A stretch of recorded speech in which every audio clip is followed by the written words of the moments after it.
चूंकि सियासी point scoring करनी है। और उस दिन कहा गया कि जनाब एक गैर आईनी तरीके से 9 तारीख को एक हुकूमत को खत्म किया गया। मुझे आप ये आइन कॉन्स्टिट्यूशन आपके पास पढ़ा है, मुझे आप नो कॉन्फिडेंस पढ़ के सुना दें, अभी सबको पता चल जाएगा कि that was the only constitutional no confidence only. तो फलस्तीन पे तो मैंने बात की, तो आपने उसके हक में तकरीरें की हैं, इसीलिए तो उठ के चले गए थे आप। अभी आ रहा हूं फलस्तीन पे, अभी दोबारा आता हूं फलस्तीन पे, थोड़ा हौसला रखो जनाब। इन्होंने ये कहा नो क्रॉस टॉक, अब चेयर को एड्रेस करें प्लीज। सर अब उनका दवाई का टाइम हो गया तो मैं क्या करूं। सर बात यह है कि जिस दिन सलामती काउंसिल की मीटिंग हो रही थी तो राय फरार इख्तियार की गई। अब उसकी असल वजह क्या थी, मैं उसमें भी आता हूं। लोगों ने कहा जी इसको नहीं बुलाया, उसको नहीं बुलाया, इसको नहीं बुलाया, ये बात नहीं थी। बात असल में ये थी कि जिस तरह की तकारीर वहां से होती हैं तो वो तो यहां खुद आके बैठे हुए थे, तो उसके सामने कौन बात करेगा। उसके सामने हिम्मत ही नहीं थी बात करने की। वो जो यहां बैठे थे 3 लोग, उनके सामने हिम्मत नहीं थी। रात तक आपस में ये होता रहा कि तुम बोलो, बाद में कहा जाते ही नहीं, बाइकाट का बहाना बना लेते हैं, इसके सामने बात कौन करेगा, इनके सामने तो हिम्मत ही नहीं। अब पीठ पीछे बात जितनी चाहे करा लो। वो मौजूद थे तो आप बात करते ना कि जी ये डी चौक पे भी नहीं आने देते, ये रात को उठा लेते हैं, ये डालों में ले जाते हैं। वो मौजूद थे, हिम्मत नहीं थी ना, मान लो हिम्मत नहीं थी। और कहा जी कि बाजवा के जरिए आपने जो है वो एक करारदाद, यार आपने तो हाजिरी भी कर्नल के जरिए लगवाई है सहवान में। ना कर सकता है कोई कसम खाएगा मेरा भाई, कोई दुरूद पड़ेगा कि बात गलत है। यहां तो हाजिरी भी कर्नल के जरिए, कोरम भी कर्नल के जरिए, बजट भी कर्नल के जरिए, इस पे भी तो दुरूद पड़े, कसम खाए ना आप। और फिर कहा गया अचकजई साहब के लिए और अख्तर मेंगल के लिए कि जी देखिए इनके साथ बड़ा जुल्म। तो क्या पीडीएम का हिस्सा नहीं थे अचकजई साहब और मेंगल साहब? क्या उस नो कॉन्फिडेंस का हिस्सा नहीं थे अचकजई साहब और मेंगल साहब? वो भी तो इसी का हिस्सा थे। तो यानी कड़वा कड़वा, थू थू, मीठा मीठा, हप हप, जो आज आपके साथ आपको सूट करे वो ठीक है, जो नहीं करे वो गलत है। और सर वो हुकूमत क्यों बनी थी? वो जो तकरीर थी फलस्तीन की, that was a policy statement, वरना उस पर बहुत बड़ा रिएक्शन आना चाहिए था। 4-5 काम होने थे उस हुकूमत में जिसमें हमें अल्लाह ने बचा लिया। 2 तो हो गए। अब साहिबजादा साहब ने कहा फलस्तीन और कश्मीर में तवज्जो चाहूंगा आपकी।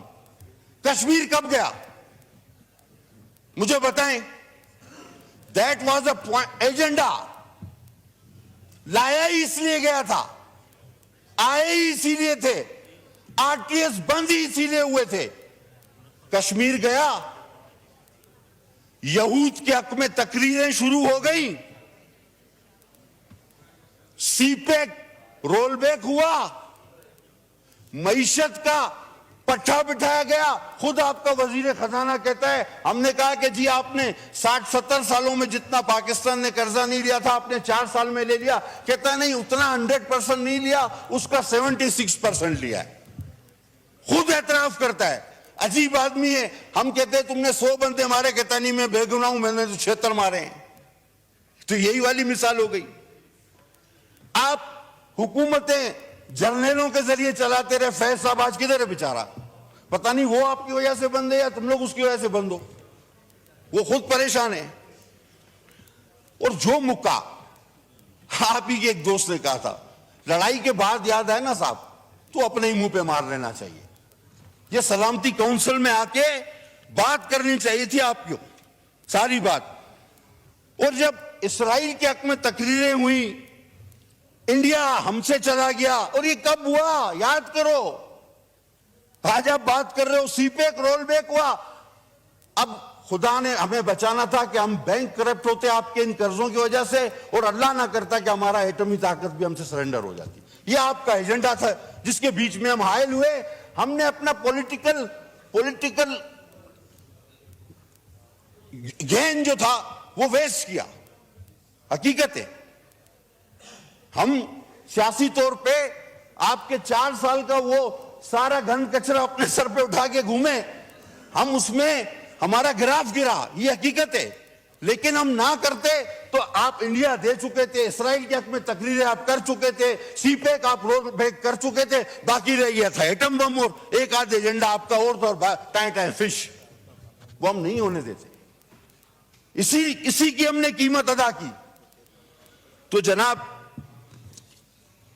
आखिर में देखिए, वफादारियां जो होती है ना, आप कहते हैं ओआईसी महातिर मोहम्मद ने बुलाई थी।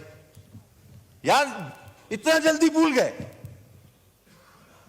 इन्हीं वजीर आजम ने मलेशिया में ओआईसी रखवाई थी। एंड टाइम पे उधर मलेशिया में रखवा के खुद नहीं गया, भाग गया, बोला मैं नहीं आ रहा, यू टर्न। अब आप महातीर की बात की ना आपने, मैं आपको भी तारीख दिखा देता हूं। यही वजीर आजम ने कहा था कि ओआईसी वहां रखते हैं इस्लामी, वो भुट्टो था, भुट्टो। ओआईसी बुलानी है तो फिर भुट्टो चाहिए, और ओआईसी के बाद फांसी भी लगती है उसके लिए, फिर भुट्टो चाहिए। ये लोटो लुटेरों से काम नहीं चलेगा। आपके स्टेजों से जो बोल रहे हैं वो कभी नवाज के नौकर थे, मैं साबित करके दूं आपको, कभी नवाज के नौकर थे, कभी चौधरी के चपरासी थे जब काफ का दौर था, मुशर्रफ का दौर आया तो मुशर्रफ के मालिशिये बन गए, और अब कप्तान के कारिंदे बनने की कोशिश कर रहे हैं। ऐसे लोगों से आप उम्मीद रखते हैं? हुजूर करारदाद लाएं, हम सपोर्ट करेंगे। लफ्जी तौर पे करारदादें आती हैं, पास हो जाती हैं, लेकिन कोलो फैल में बड़ा तजाद है। फैल चाहिए, अमल चाहिए, और अमल जिसने करना है हम उनके साथ खड़े हैं। पीपुल्स पार्टी 2 कॉजेस पे, भुट्टो साहब ने कहा मैं नींद में भी धोखा नहीं खा सकता। कश्मीर का फलस्तीन, यासिर अरफात ने उस डिक्टेटर से खाने काबा में कसम ली कि भुट्टो को फांसी नहीं देना, उसने वो कसम खा के मुकर गया, जिसके शाह फैसल भी गवाह थे। वो ओआईसी के बाद ही हुआ था सब कुछ, याद करो। उस जमात से हम हैं।